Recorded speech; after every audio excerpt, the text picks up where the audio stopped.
Class 11 class 12th 11th में 12th class जो है उसमें आज का जो हमारा टॉपिक रहेगा that will be on types of antibodies. Because last lecture जो है हमारा वो एंटीबॉडी का जो इंट्रोडक्शन था उसके ऊपर था।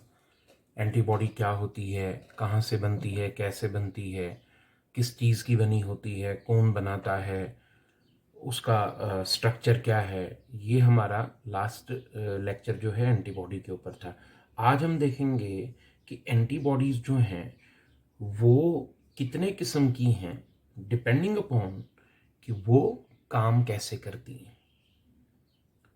देखो, एंटीबॉडी जो होती हैं जब भी कोई एंटीजन शरीर के अंदर एंटर करता है और उस एंटीजन की एंट्री के बाद जो उस एंटीजन के खिलाफ हमारे शरीर में एंटीबॉडीज़ जो हैं बी लिम्फोसाइट्स तैयार करता है, वो एंटीबॉडी उस एंटीजन के खिलाफ इंटरेक्ट करके उसको तबाह करने की कोशिश करती है।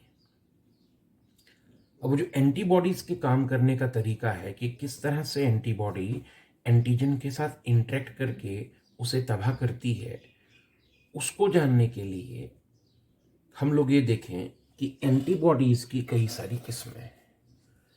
एक एंटीबॉडी ऐसी है, एंटीबॉडी की एक टाइप ऐसी है जिसे ऑप्सोनिन कहते हैं।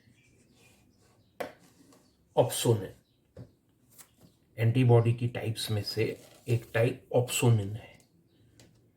ऑप्सोनिन नाम की एंटीबॉडीज जो होती हैं वो एंटीजन को ऑप्सोनाइज कर देती हैं, ऑप्सोनाइजेशन कर देती हैं। अभी ऑप्सोनाइजेशन का मतलब क्या होता है? देखो, जब कोई इन्फेक्शियस एजेंट जिस पे एंटीजन है, जब वो इन्फेक्शियस एजेंट इंसान की बॉडी के अंदर एंटर करता है और फैलता है, तो ऑप्सोनिन नाम की एंटीबॉडीज जो होती हैं वो जाकर उस इन्फेक्शियस एजेंट की जो सरफेस है, उस इन्फेक्शियस एजेंट की सरफेस को पे चिपक जाती। लाखों करोड़ों की तादाद में ये ऑप्सोनिन नाम की एंटीबॉडीज जो हैं इन्फेक्शियस एजेंट की सरफेस पे चिपक जाती हैं। एक तरह से कहें तो उसकी पूरी बॉडी को चारों ओर से कोट कर देती हैं, ढक देती हैं, और उसी कोटिंग को, उसी ढकने को, उसी कवर करने को ऑप्सोनाइजेशन कहते हैं। ये ठीक वैसे ही है जैसे किसी चीज के ऊपर हम लोग जो है वो पेंट कर देते हैं। तो लकड़ी से बनी हुई किसी चीज को जैसे हम चारों ओर से पेंट कर देते हैं और वो उस पेंट की परत के अंदर छुप जाता है, ऐसे ही ऑप्सोनिन नाम की एंटीबॉडीज लाखों करोड़ों की तादाद में इन्फेक्शियस एजेंट की सरफेस पर जगह जगह पर चिपक के एंटीबॉडीज की एक परत जो है वो उस इन्फेक्शियस एजेंट के इर्द गिर्द जो है वो बन जाती है। इससे क्या होता है? इससे ये होता है कि वो जो इन्फेक्शियस एजेंट है अब न तो वो कोई चीज़ बाहर से ले पाएगा और ना ही अपने अंदर से कोई टॉक्सिक वगैरह बनाकर बाहर फेंक पाएगा। वो बेदम पड़ा रह जाएगा, ऑप्सोनाइज हो जाएगा, इनएक्टिव सा पड़ा रहेगा, वो कुछ नहीं कर पाएगा। और ये ऑप्सोनिन नाम की एंटीबॉडीज इस तरह से उस इन्फेक्शियस एजेंट को बेकार कर देती है। और फिर थोड़ी ही देर के बाद हमारे जो लिम्फोसाइट, ये जो हमारे जो फेगोस्टिक सेल्स हैं, न्यूट्रोफिल्स, वो आकर उन ऑलरेडी इनएक्टिव पड़ चुके इन्फेक्शियस एजेंट्स का फेगोसाइटोसिस करके उनको ख़त्म कर देते हैं। तो जब तक न्यूट्रोफिल या फेगोस्टिक सेल्स जो हमारी बॉडी के हैं उन इन्फेक्शियस एजेंट्स को एनगल्फ करके उनका फेगोसाइटोसिस नहीं कर देते, तब तक ये ऑप्सोनिन नाम की एंटीबॉडीज उन इन्फेक्शियस एजेंट्स को ढक के, कोट करके, ऑप्सोनाइज करके बेकार करती रहती है। इस तरह से ऑप्सोनिन नाम की एंटीबॉडी जो है वो काम करती है। नंबर 2, एंटीबॉडी की जो दूसरी टाइप है उसे हम लोग ए ग्लूटिनिन कहते हैं। यह एंटीबॉडी की दूसरी किस्म है, इसे एग्लूटिनिन कहते हैं। एग्लूटिनिन नाम की एंटीबॉडीज जो हैं वो एग्लूटिनेशन करती हैं। एग्लूटिनेशन में जो वर्ड लगा है ग्लू, इसका मतलब ही है चिपकाने वाला। एग्लूटिनेशन का मतलब है चीज़ों को इकट्ठा करना। देखो, जैसे एक प्लेट में चावल के कई दाने हैं और आप लोग खाना खा रहे हैं। अब आप क्या करेंगे, चावल का एक दाना, सिंगल एक दाना उठाकर अगर आप खाएंगे बार बार बार बार बार बार, तो आपको अपना पेट भरने में और चावल की उस थाली को ख़त्म करने में बहुत सारा टाइम लग जाएगा।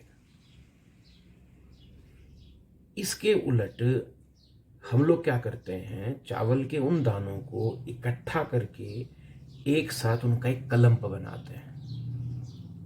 कलम्प मतलब उनका एक ग्रुप बनाते हैं और फिर उस पूरे ग्रुप को, उस पूरे क्लम्प को एज अ होल एनगल्फ कर लेते हैं, खा लेते हैं। इससे हमारा वो जो चावल को खाने का रेट है वो बढ़ जाएगा, क्योंकि एक ही बार में हम कई दानों को एक साथ मिलाकर एनगल्फ कर रहे हैं। एग्लूटिनिन नाम की एंटीबॉडी भी इन्फेक्शियस एजेंट के साथ यही करती है। हमारे जो फेगोस्टिक सेल्स हैं, न्यूट्रोफिल्स जो हैं, वो बॉडी में इन्फेक्शियस एजेंट को एक एक करके उनका फेगोसाइटोसिस कर रहे हैं। लेकिन अब जितनी देर में वो 10 का फेगोसाइटोसिस करते होंगे, उतनी देर में वो 1000 बढ़ जाते होंगे।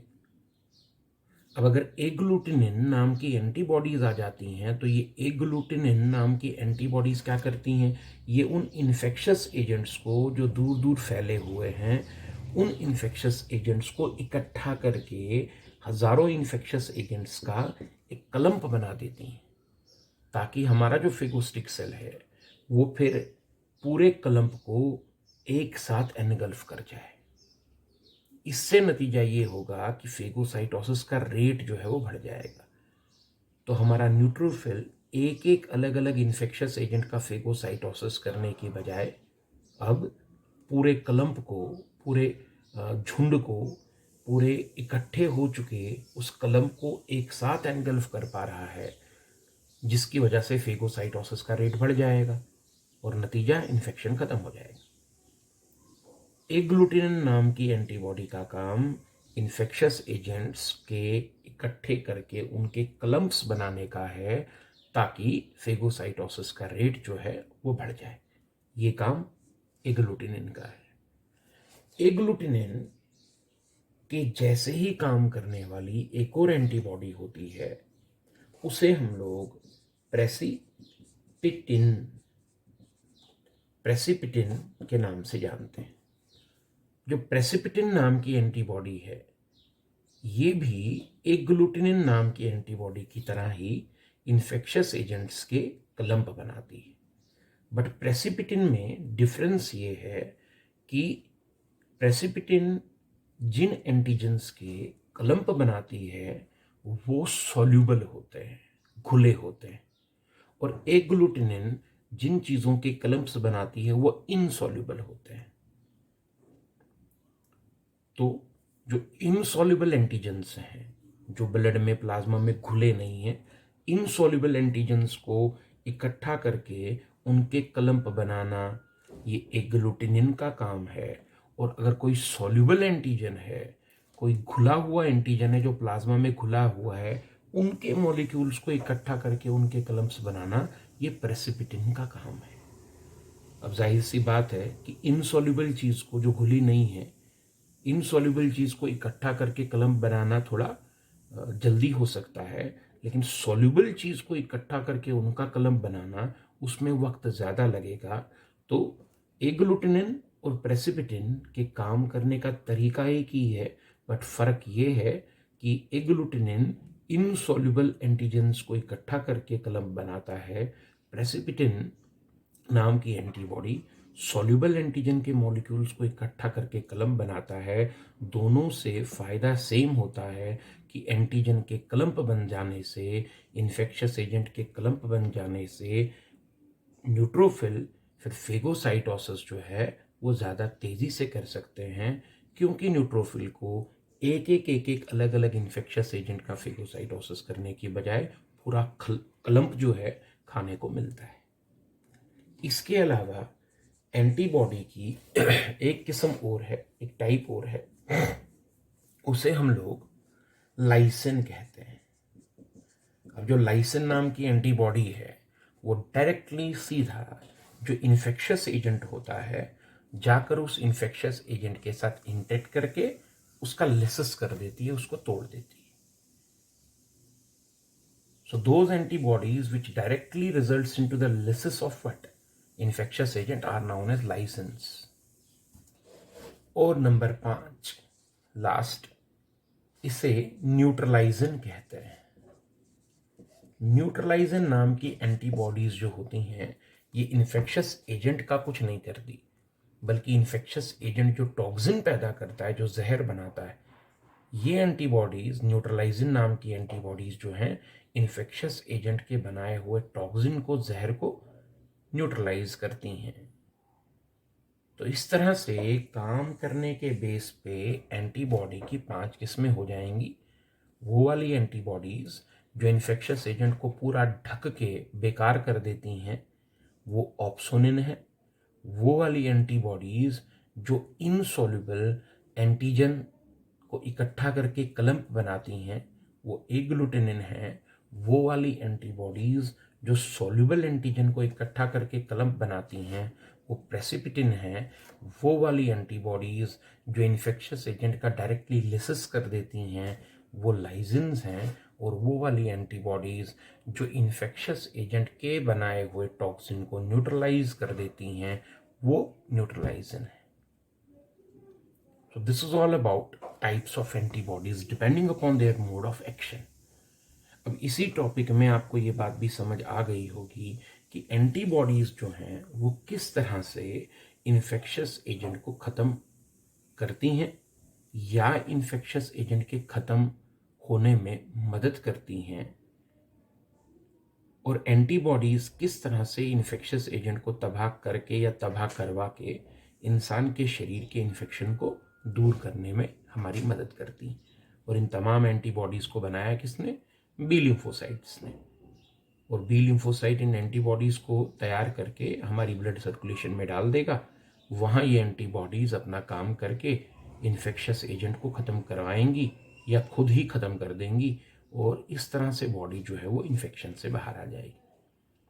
तो ये जो लास्ट के 3 टॉपिक थे हमारे, एक एंटीजन, एक फिर एंटीबॉडी का जो स्ट्रक्चर वगैरह हमने पढ़ा, और आज एंटीबॉडी की टाइप्स जो है हमने पढ़ी।